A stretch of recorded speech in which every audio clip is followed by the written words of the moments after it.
to grow, you need to hire more sales people.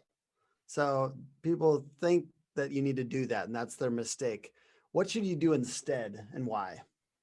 I would do a time management audit. So I do these with our clients where I say, okay, let's look at a 2-week span, and I want you to do this first step. I want you to tell me how much time you spend in all the things that you spend your time with, and then total it over the number of hours. So then we do it, and then we do a percentile. It's like, okay, you spend 5% of your time doing this, you spend 35% of your time doing this.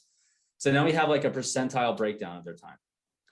Next thing we do, Tim, is we say, okay, now I want you to place a value on those times, 1 out of 10, 1 being the lowest value, 10 being the most valuable thing that a salesperson could be doing in their day-to-day job. You know what ends up happening is they're spending a lot more time on low value activities than they would, than they actually need to be, right? So they're like, well, there's just not enough time in the day. I got to upload my CRM. I got to do this. I got to do that. I got this. And so what we find is when we do a version 2.0 of their time and what it should be, more than oftentimes 2 things need to be delegated. And it depends if they're commercial or residential, but a couple of things need to be delegated. One's for sure is admin work.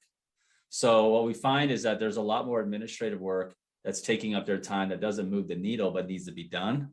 That you could spend, 35 to 60 grand a year having a really good person on your team providing sales support to then free up the athlete to go be on the field, right? It's to free up the salesperson to go out there and spend their time on high value activities.